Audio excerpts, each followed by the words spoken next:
오늘 23번째 출애굽기 말씀인데요. 제목 같이 한번 읽어보도록 하겠습니다. 다 같이 시작. 단순하게 핵심을 공략하라. 네, 단순하게 핵심을 공략하라. 자, 오늘 말씀 제목이 무엇이었느냐? 단순하게 핵심을 공략하라 라고 했는데요.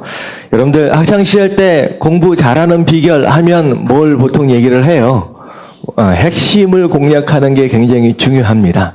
사실 신앙생활도 마찬가지인 것 같아요. 뭐가 핵심인지를 알고 그 핵심을 공략하면 신앙생활을 잘해요. 하지만 신앙생활 오래 했다라고 하지만 못하는 사람들이 많이 있죠. 제대로. 이건 뭐냐면 핵심을 잡지 못하고 별로 중요하지 않은 것들에만 너무 집착하고 그것에 어수선하기 때문에 신앙생활을 또 잘 못하는 경우들을 보게 됩니다.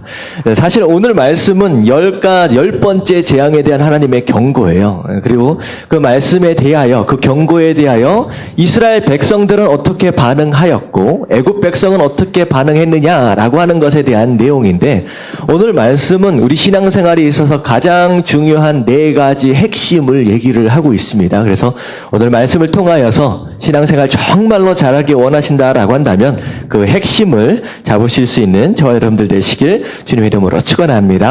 아멘. 자, 하나님이 뭐라고 경고를 하셨느냐? 자, 오늘 밤 경고하셨어요. 다 죽는다. 누가 죽어요?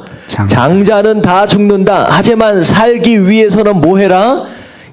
어린 양을 잡아서 그 피로 문에 임방과 설주에 발라라. 그래야 살 것이다 라고 하나님께서 말씀을 하셨어요. 자, 그랬더니만 28절서부터 쭉 보면요, 이스라엘 자손이 물러갑니다. 그리고 나서 어떻게 했어요? 그대로 행하되. 다 같이 그대로 행하되 그대로 행했다. 다시 말하면 이스라엘 백성들은 하나님의 말씀을 믿었다, 믿지 않았다?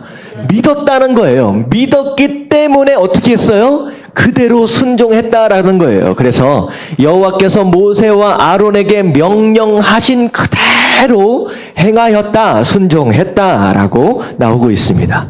하지만 29절을 보면 반면 애굽은 어떻게 반응했느냐? 밤중에 여호와께서 애굽 땅에서 모든 처음 난 것, 곧 왕위에 앉은 바로의 장자로부터 옥에 갇힌 사람의 장자까지와 가축의 처음 난 것을 전부 다 치셨다라고 얘기를 합니다. 그리고 30절에 뭐라고 얘기를 하느냐? 그 밤에 바로와 그 모든 신하와 모든 애굽 사람이 일어나고 애굽에 큰 부르짖음이 있었으니. 자, 왜 일어났어요? 갑자기 자다가 무슨 일이 벌어진 거예요? 죽음이 당해. 장자가 죽었다는 거예요. 갑자기. 그러니까 자다가 벌떡벌떡 일어나가지고 울부짖고 난리가 난 겁니다. 근데 곡소리가 이쪽 저쪽에서 들리기 시작하는 거예요.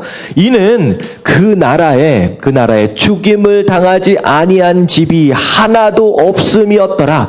다시 말하면 애굽 백성들 가운데 살아남은 장자가 있었다, 없었다? 없었다라고 얘기를 하고 있어요. 자, 이 얘기는 애굽 백성들이 하나님께서 하신 말씀을 믿었다는 거예요? 안 믿었다는 거예요? 안 믿었어요. 그러기 때문에 순종하지 않았다라고 하는 거예요. 여러분들 신앙생활 하면서 참 이상하게 순종이 안 돼요. 여러분들 순종에 문제가 있는 게 아니에요. 여러분들은 뭐에 문제가 있는 거예요? 믿음에 문제가 있는 거예요. 믿음에. 진짜 믿어지면요, 순종이 되어집니다. 될 수밖에 없어요. 여러분들 천국이 진짜 믿어지시는 분 아멘 하십시다. 아멘. 천국은 둘째치고, 여러분들 지옥이 어떻게 생겼다고 성경에 나와 있잖아요. 지옥이 진짜 믿어지시는 분 아멘. 아멘. 여러분들 진짜 지옥이 믿어진다라고 한다면 안 믿을 수 있어요, 없어요? 없어요. 그게 믿어지는데 안 믿는다라고 하는 것은 보통 깡이 아닐 겁니다. 웬만하면 다 믿죠. 중요한 건 순종이 문제가 아니라 믿음이 문제다라고 하는 거예요. 믿음만 있으면 순종되어질 수 있다라고 하는 것인데, 오늘 6월절 어떻게 보면 죽음의 날에 이스라엘 백성들이 구원을 받았어요. 애굽 백성들은 다 죽었는데 이스라엘 백성들이 구원받을 수 있었던 유일한 길은 뭐였어요? 뭐 때문에 구원받았어요? 믿고 순종했기 때문이다라고 하는 거예요. 그래서 우리가 신앙생활 가운데 너무나도 중요한 거 첫 번째 같이 한번 읽어보도록 합니다. 다 같이 시작. 말씀에 대한 온전한 순종만이 유일한 살 길이다. 예, 다른 길이 없다라고 하는 거예요. 다른 길이. 살 수 있는 방법, 다시 말하면 구원받을 수 있는 이름, 예수 그리스도 외에는 다른 이름을 주신 적이 있다고요? 없다고요? 없다라고 말씀하시는 거예요. 예수 그리스도만이 말씀에 순종하는 것만이, 그 양을 잡는 것만이 유일한 살 길이다라고 얘기를 하는 것입니다. 여러분들, 많은 사람들이 착각을 해요. 이스라엘 백성들이었기 때문에 구원을 받았고 애굽 백성이기 때문에 구원을 못 받았다, 이게 아니라는 거예요. 말씀에 정확하게 뭐라고 얘기하느냐? 이스라엘 백성은 뭐 했기 때문에? 순종. 말씀에 순종했기 때문에 구원을 받았다라고 하는 거예요. 다시 말하면 오늘날로 생각을 해보세요. 여러분들, 교인이라고 다 구원을 받을까요? 잘 들어보세요. 교인이라고 다 구원을 받을까요? 아니에요. 이 자리에 나와서 예배를 드리고 있다라고 할지라도 내가 믿고 순종하지 않으면 구원이 내 삶과 상관이 있다 없다? 없다라고 말씀하시는 거예요. 여러분들, 내가 어디에 앉아 있느냐, 내가 누구냐라고 하는 것과는 상관이 없이 더 중요한 건 뭐냐면 내가 믿느냐 믿지 않느냐라고 하는 게 훨씬 더 중요한 것이다라고 하는 거. 여러분들, 말씀을 들으실 때 하나님의 말씀으로 받으시고 그 말씀을 믿으시고 끝까지 순종할 수 있는 저와 여러분들 되시길 주님의 이름으로 축원합니다. 아멘. 여러분들, 구원은 그런 거예요. 여러분들, 구원을 얘기할 때 제가 하나만 보여드릴게요. 구원을 얘기할 때 우리가 순종해야 한다라고 하는 계속 말씀을 드리는데, 첫 번째는 뭐냐면 하나님의 은혜가 첫 번째입니다. 하나님의 은혜가.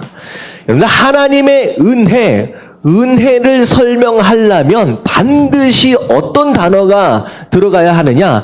자격에 대한 단어가 들어가야 돼요. 자격이라고 하는 단어. 은혜는 무엇이 은혜냐?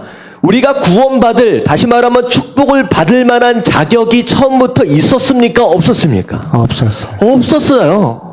우리가 하나님을 믿겠습니다 나온 게 아니에요. 우리가 아직 죄인 되어 있을 때 하나님께서 우리에게 다가오신 거예요. 다시 말하면 구원을 얘기할 때, 은혜를 얘기할 때 무엇을 알아야 되느냐? 나는 자격이 없던 존재였다는 거예요. 자격이 없던. 아직 거기까지 안 넘어갔어요.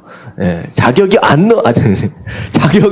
주어지지 아니지. 이게 헷갈리네, 자격. 예, 자격이 없는 상태였다라고 하는 거예요.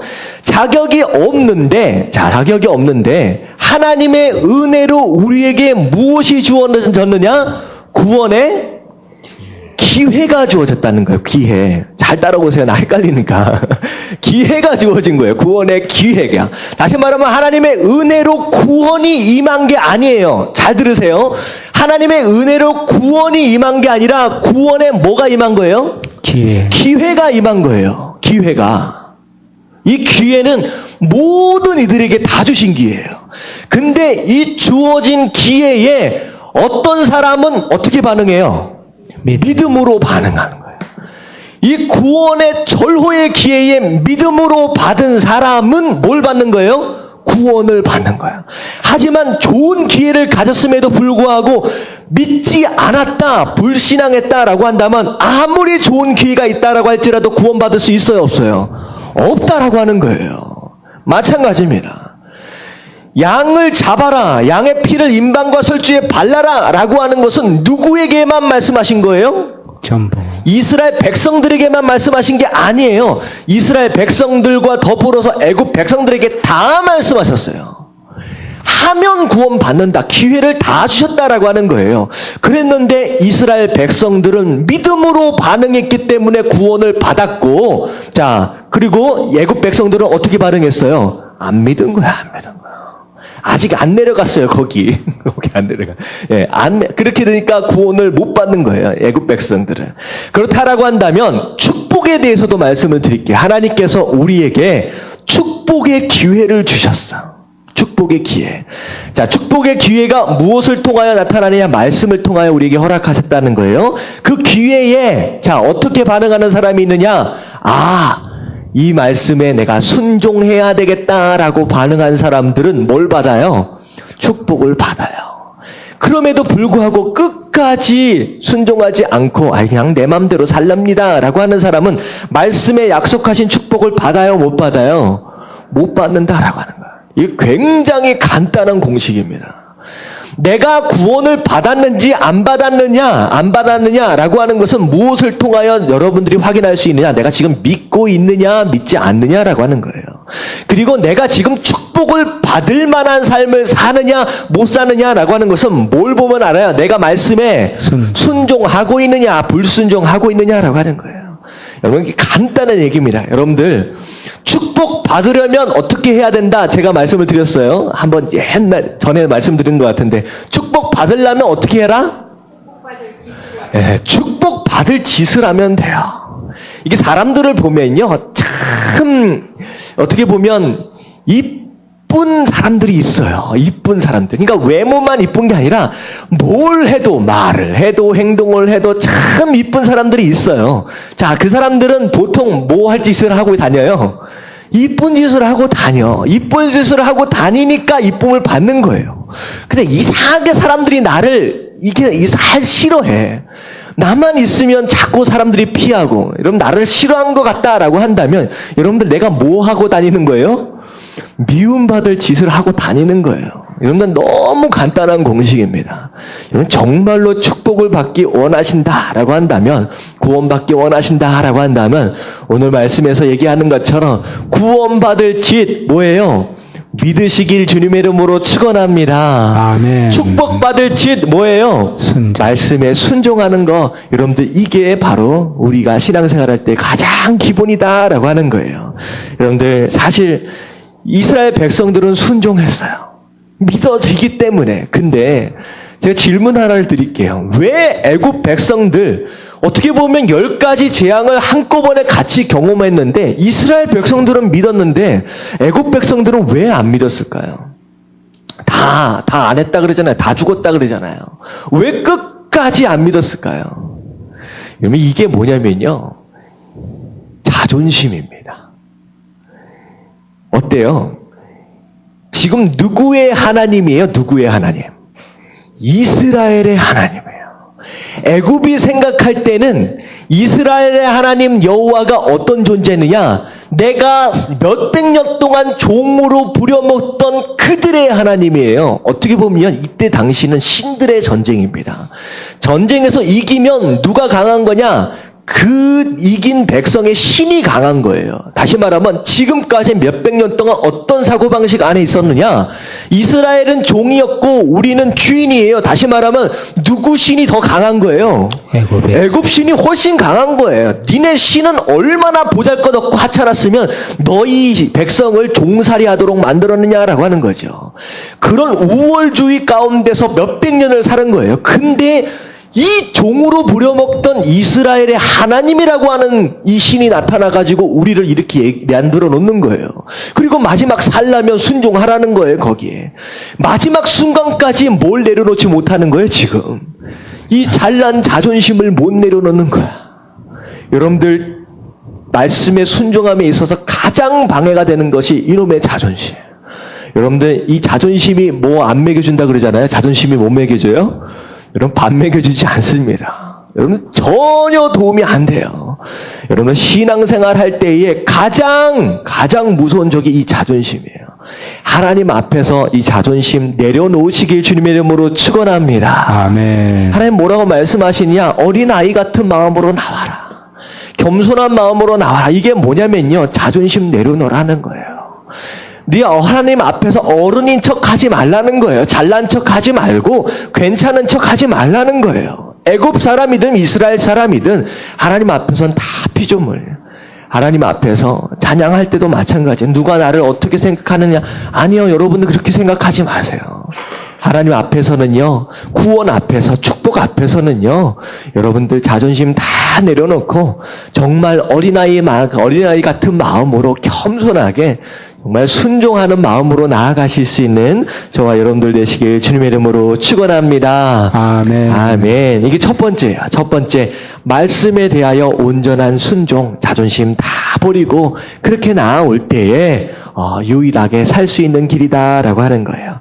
자, 우리가 그 다음에 살펴볼 게 뭐냐면요. 자, 보면요. 이 말씀을 보면 말씀에 순종했다라고 하는 그런 표현도 나와 있지만 이게 분명히 하나님께서 이스라엘과 애굽을 구별하여서 말씀하고 계십니다. 이 말씀으로 보면 애굽에 있는 사람들은 그냥 다 죽었어요. 장자들이. 근데 이스라엘 민족들을 지금 얘기할 때는요, 마치 뭐처럼 얘기하고 계시느냐? 다 장자들이 죽지 않은 것으로 지금 표현을 하고 있다는 거예요. 다시 말하면 믿음으로 순종하는 것과 더불어서 너무 중요한 것이 무엇이냐? 내가 누구와 함께 하고 있느냐라고 하는 것도 너무 중요하다는 거예요. 내가 누구와 함께 하고 있느냐. 여러분, 한국 속담에 친구 따라 어디 간다고요?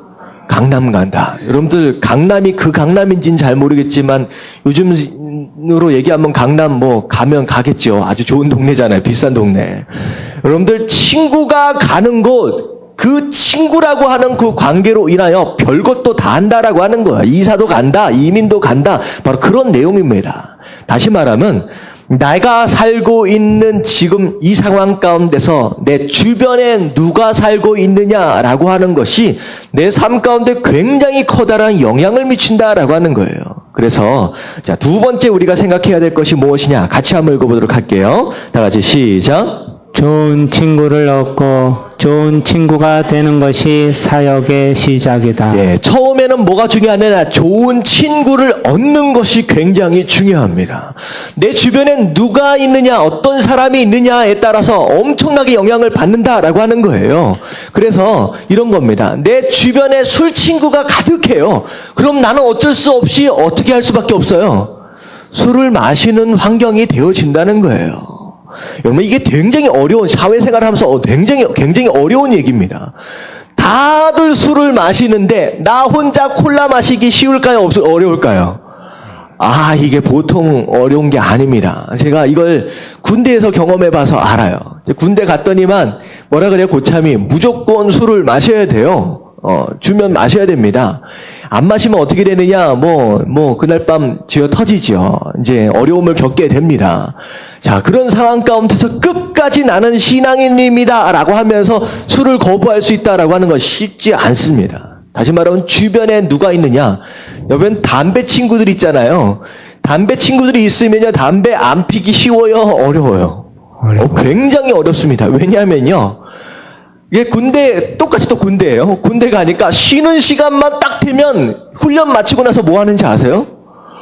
전부 다 쉬는 시간이 뭐 시간이냐? 담배 피는 시간이에요. 한 대씩 다 물고 앉아가지고 다 피고 앉아있는 거예요. 여러분들, 남들 다 쉬고 담배 하나씩 다 입에 물고 있을 때 나 혼자 안 물고 있기 쉽지 않습니다. 여러분들, 이런 거예요. 내 주변에 어떤 친구가 있느냐라고 하는 거 굉장히 중요하다라고 하는 거.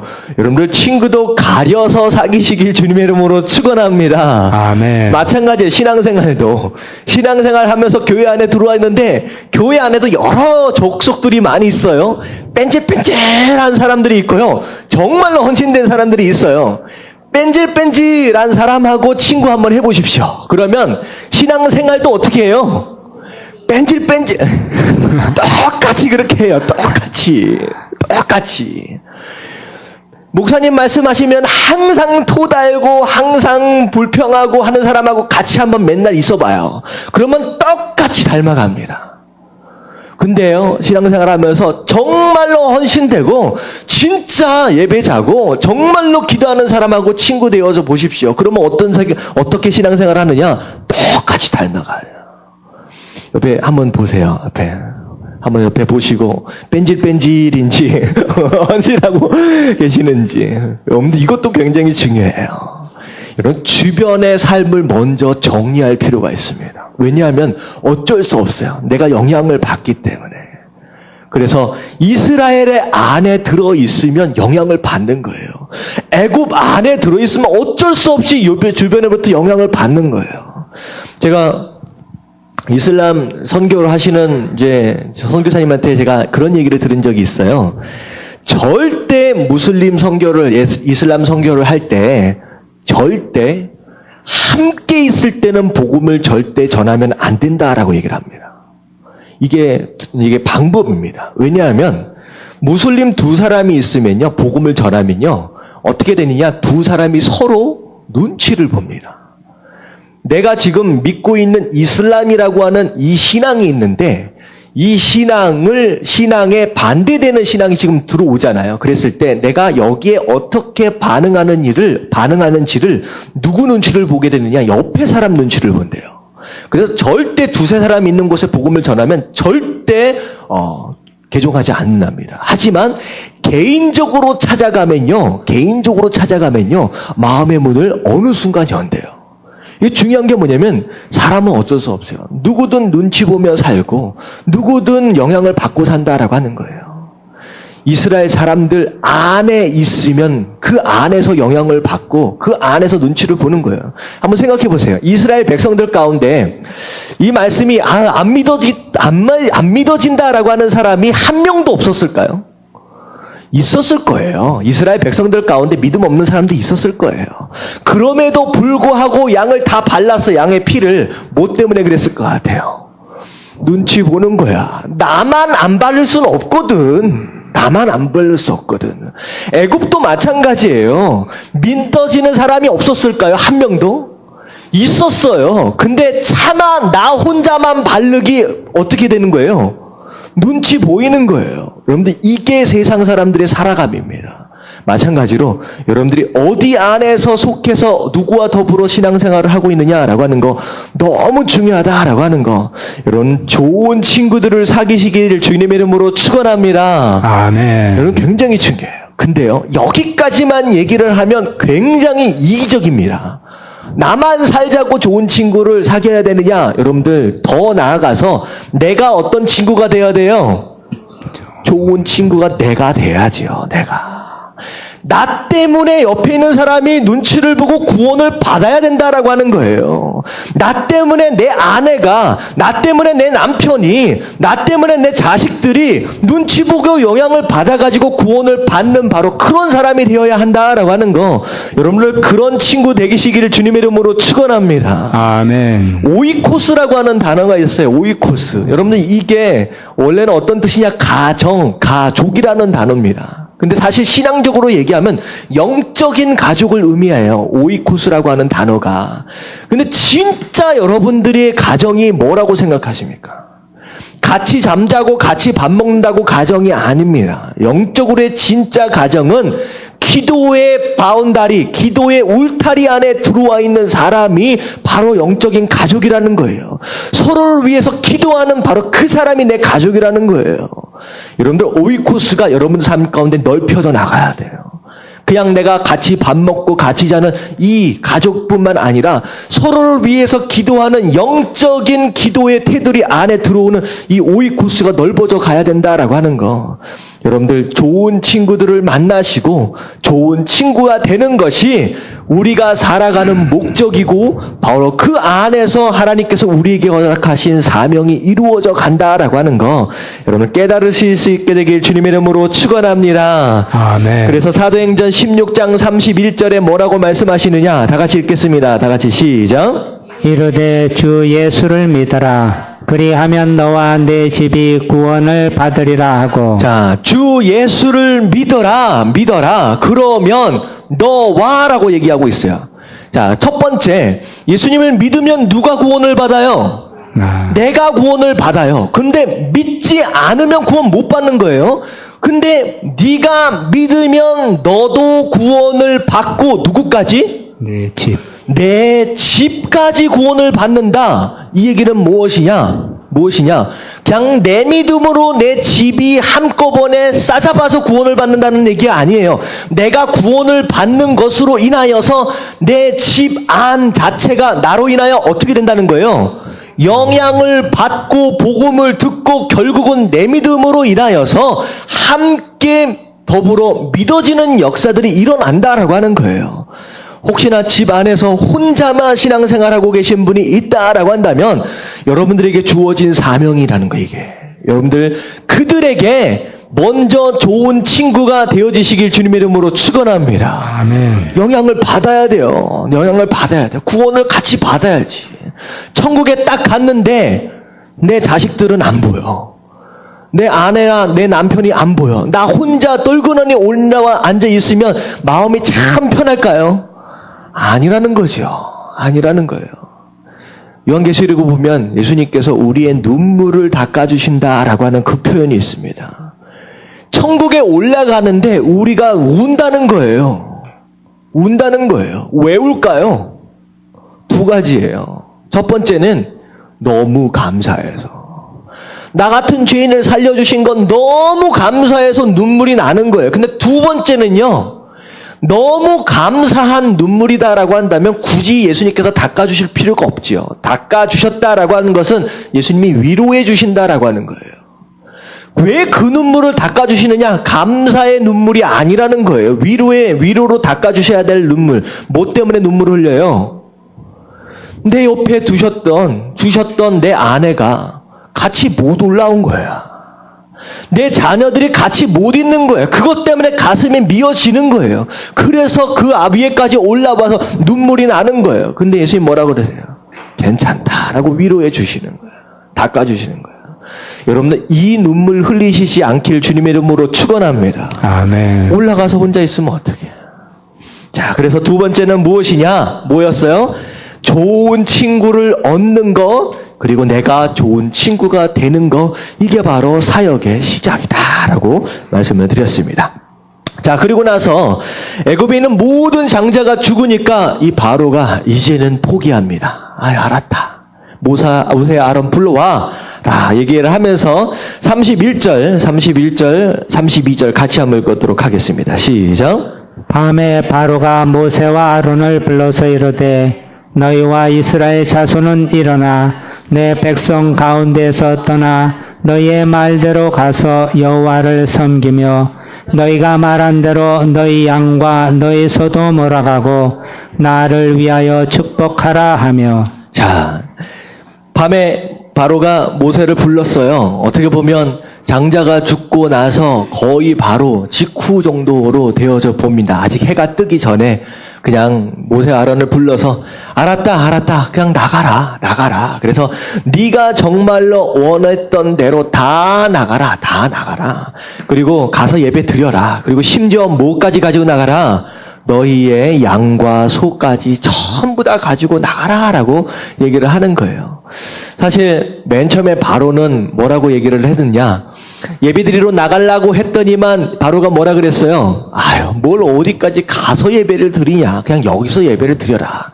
이제 타협을 이 바로가 시도했잖아. 여기서 예배 드려라. 그래서 나중에 또 재앙이 일마니까 그래 나가. 근데 어디까지 가라? 멀리 가지 말고 언제든지 돌아올 만큼만 가라는 거예요.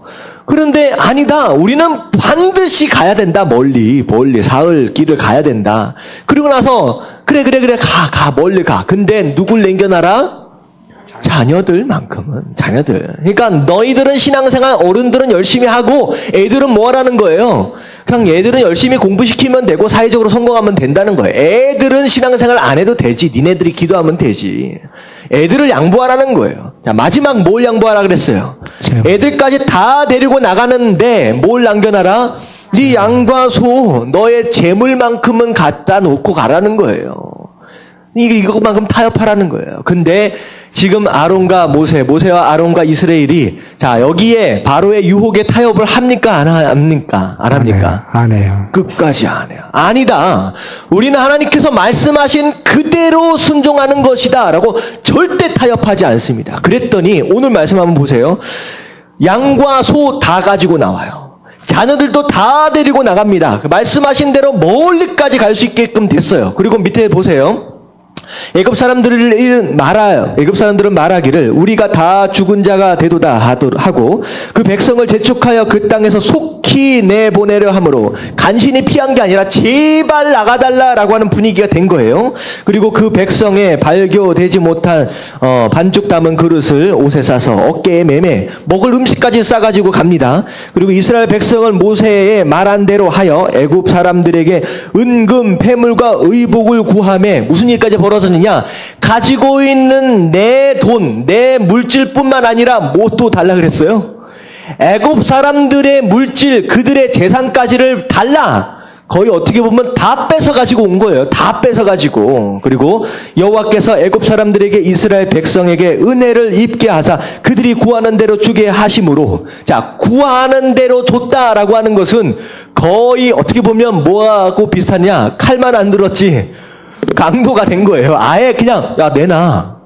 그러니까 애굽 사람들이 정말로 즐거워하는 마음으로 내놓은 게 아니라 무서운 거예요. 이스라엘 백성들이. 얘네들을 함부로 건드릴 수 없는 거예요. 무서우니까 달라는 대로 전부 다 끄집어서 다 내었다. 그들이 애굽 사람의 물품을 취하였더라. 전부 다 엄청 부자가 돼서 나왔어요. 다시 말하면 끝까지 말씀에 타협하지 않고 순종하니까 어떻게 됐어요? 잃어버린 거 있어요, 없어요? 없어요. 하나도 없이 오히려 더 풍성하게 채우심을 입고 출애굽을 하게 되었다라고 하는 거예요. 그래서 세 번째 같이 읽겠습니다. 다 같이 시작. 타협하지 않고도 얼마든지 이길 수 있다. 여러분들 여기서 이겨야 돼요. 신앙생활 할 때 사탄은요, 아이 거기까지는 뭘 이만큼 양보하고 사는 거야, 다 그러고 사는 거야. 여러분, 사단의 유혹이에요. 절대 양보하지 마십시오. 그 어떤 것 하나도 양보하지 마십시오. 철저하게 말씀에 순종하려고 몸부림치십시오. 그러면 여러분들 절대 손해보지 않아요. 여러분, 한국 전래동화에 그런 얘기 알아요? 그 떡 하나 주면 안 잡아먹지 아세요? 이쪽만 아시죠? 떡 하나 주면 안 잡아먹지. 이 호랑이가 그 떡 장사 아줌마 이렇게 나타나가지고 떡 하나 주면 안 잡아먹지, 떡 하나 주면 안 잡아먹지. 하나씩 줬어요. 나중에 떡 다 떨어지니까 그 다음에 집에 갑니까? 아니에요. 그 다음에는 그 아주머니를 잡아먹는 거예요. 마찬가지입니다. 사단이 여러분들에게 에이, 이거 하나만 양보해.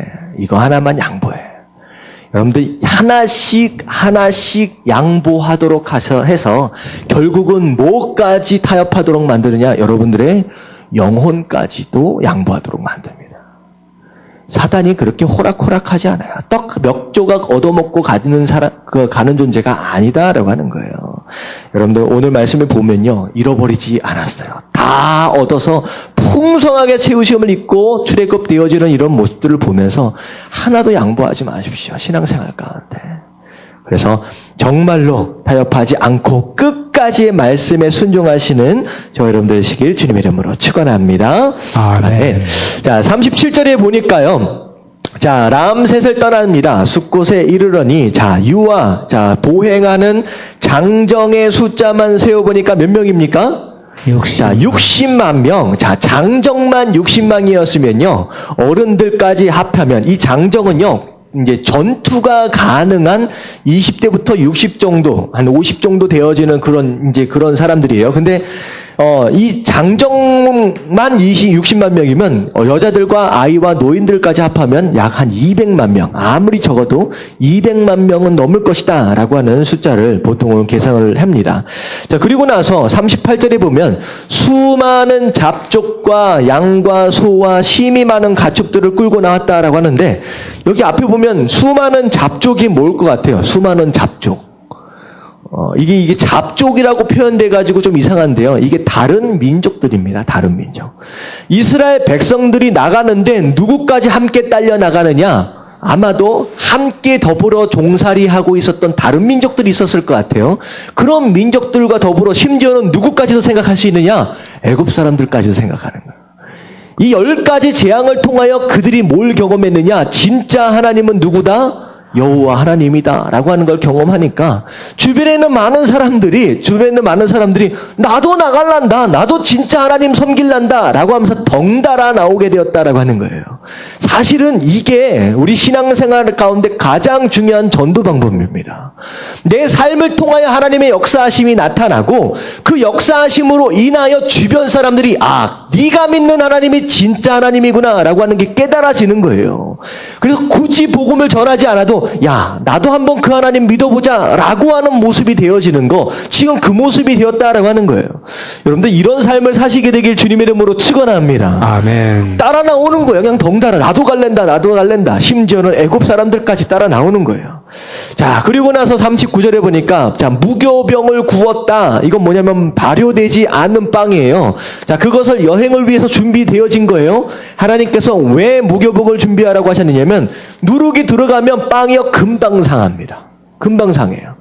그러니까 누룩이 안 들어간 상하지 않을 만한 빵들을 준비해서 가라는 거예요. 이게 무슨 뜻이냐? 자, 누룩은 세상 즐거움과 세상 재미입니다. 여러분들, 이게 지금은 달콤한 것 같지만 오래 가요, 안 가요? 안 가요. 세상 재미나 즐거움은요, 잠깐 누리다가 금방 사라지는 거예요. 금방 사라지는 거예요. 하지만 하나님께서 주시는 기쁨은 어때요? 영원한 것이다 라고 하는 그런 메시지입니다. 그리고 나서 40절에 보니까 같이 읽겠습니다. 시작. 이스라엘 자손이 애굽에 거주한 지 430년이라 430년이 끝나는 그날에 여호와의 군대가 다 애굽 땅에서 나왔은즉. 네, 430년이 돼서 드디어 이제 이스라엘 백성들이 출애굽을 하는데, 이스라엘 백성들을 향하여 하나님이 뭐라고 부르세요? 줄 쳐진 것 보니까 여호와의 군대가라고 표현을 하고 있습니다. 이게 사실은 이스라엘 백성들이 군대가 아직 아니에요. 이제 종살이를 하면서 할 줄 아는 것은 뭐밖에 못하느냐? 벽돌 굽는 것밖에 못해요. 싸움을 할 줄 아는 민족들이 아닙니다.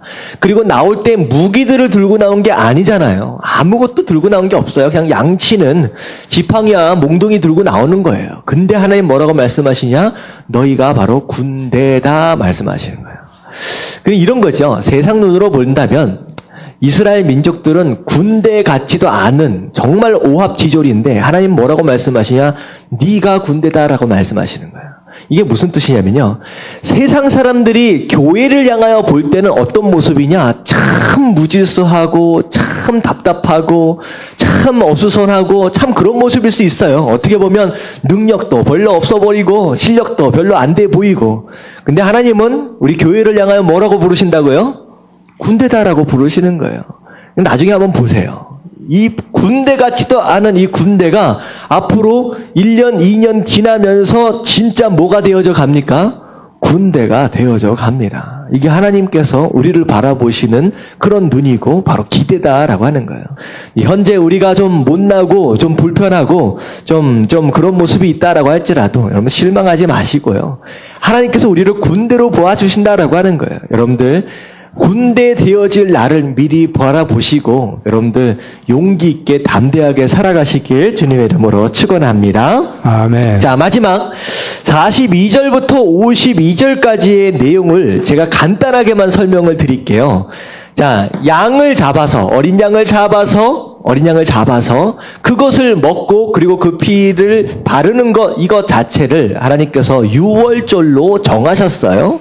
근데 이 유월절 절기에 참석할 수 있는 사람들과 참석하지 못하는 사람들로 구별하셨습니다. 자, 어떤 사람들은 참석을 할 수 없느냐? 이스라엘 백성이 아닌 사람들은 참석을 못한다라고 하나님께서 규정을 하셨어요. 하지만 아무리 그렇다라고 할지라도 무엇만 받으면 참석할 수 있다라고 말씀하셨느냐?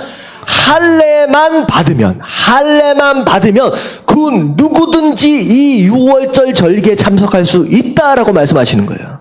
자, 할례, 이게 뭐냐? 할례 맨 처음에 누구에게 허락하신 것이냐? 아브라함에게 허락하신 거예요. 이 아브라함에게 왜 할례를 허락하셨느냐? 너를 통하여 내가 내 민족을 이루도록 하겠다라고 하는 하나님의 말씀이 너의 민족, 너의 후손 가운데, 너의 인생 가운데 있다라고 하는 그 표시로 육체에다 남기신 거예요. 다시 말하면 언약의 흔적입니다. 언약의 흔적이에요. 다시 말하면 할례를 받으면 6월달에 참석할 수 있다라고 하는 것은 무슨 뜻이냐? 하나님의 언약 안에 들어오면 6월절, 다시 말하면 구원받을 수 있다라고 하는 표현이에요. 언약 안에 들어와 있다라고 하는 것은 무슨 뜻이냐? 하나님과의 관계의 맺음입니다. 네가 믿음으로 하나님과의 관계 맺음이 있어지면 네가 그 누구라고 할지라도, 이방 민족이라고 할지라도 네가 구원을 받을 수 있다라고 약속하신 거예요. 그래서 자, 네 번째 같이 한번 읽겠습니다. 다 같이 시작. 하나님과의 관계 맺음이 신앙의 시작이다. 여러분 이게 엄청 중요합니다. 여러분 내가 얼마나 봉사했느냐, 내가 얼마나 헌신했느냐, 내가 뭐 선교를 나가고 내가 뭐 전도를 하고, 여러분들 그거 너무나도 중요하지만 가장 중요한 핵심은 뭐냐면 내가 하나님과 상관이 있느냐 없느냐라고 하는 게 가장 중요하다라고 하는 거예요. 여러분들 하나님과 상관이 있으신 분 아멘 하십시다. 아멘. 여러분들 하나님과 상관이 없으면요, 이 앞에 나눴던 이 세 가지 요지가 의미가 있어요 없어요? 없어요. 축복에 대해서 아무리 증거했다라고 할지라도 그분과의 관계 맺음이 없으면요 아무런 상관이 없는 말이라는 거예요. 제가 자주 드리는 예의 있잖아요. 누군가 있어요. 어떤 아저씨가 있는데 이제 누군가 있는데 그분이 엄청 재물도 많고 권력도 많고 인품도 좋고 막 그렇다라고 하지만 그분이 옆집 아저씨다라고 한다면 무슨 상관이 있어요? 그분이 가지고 있는 재물과 그분이 가지고 있는 권력과 그분의 인품이 옆집 아저씨라고 한다면 나랑 무슨 상관이라는 거예요. 여러분 그분이 누가 돼야 돼요? 내 아버지가 될 때 그분의 재물과 그분의 권력과 그분의 인품이 나랑 상관이 있어진다라고 하는 거예요. 굉장히 중요합니다. 아무리 복받고 싶고 아무리 많은 일들을 한다라고 할지라도 그분과의 관계가 없으면 아무것도 아니다라고 하는 거. 그래서 요한복음 15장 5절 말씀 같이 읽겠습니다. 시작. 나는 포도나무여 너희는 가지라. 그가 내 안에 내가 그 안에 거하면 사람이 열매를 많이 맺나니 나를 떠나서는 너희가 아무것도 할 수 없음이라. 자, 떠나서는 어떻게 된다고요? 아무것도 할 수 없다. 아무것도 어떤 열매도 기대할 수 없다라고 말씀하시는 거예요. 어떻게 돼야 되느냐? 그가 내 안에. 그리고 내가 그 안에. 이게 관계 맺음이에요. 관계 맺음. 그가 내 안에 하나님이 계세요. 그가 내 안으로 들어와야 된다라고 하는 것은 무슨 뜻입니까? 무슨 뜻이에요? 내 삶의 주인이 누가 되셔야 된다? 하나님 되시는 거예요. 하나님 되시는 거예요. 하나님이 내 삶의 주인 되시는 그런 삶이 되어야 한다는 거예요. 첫 번째. 그리고 내가 그 안에 들어가야 된다. 무슨 뜻이에요? 내가 그 안에 들어가야 된다. 이건 뭐냐면 자 7절에 나옵니다. 15장 7절에 너희가 내 안에 거하고 앞에 똑같잖아요. 근데 내가 네 안에 거한다라고 하는 표현을 어떻게 바꿔서 표현하셨느냐? 내 말이 너희 안에 라고 표현하세요. 이게 무슨 뜻이에요? 예수님이 내 안에 계신다라고 하는 것은 내 안에 뭐가 머물러 있는 삶이에요? 말씀이 머물러 있는 삶이에요. 말씀이 머물러 있는 삶. 말씀이 내 안에 있어야 된다라고 하는 거예요. 여러분들 이게 하나님과의 온전한 관계 맺음의 시작이고 이게 신앙의 시작이다라고 하는 거.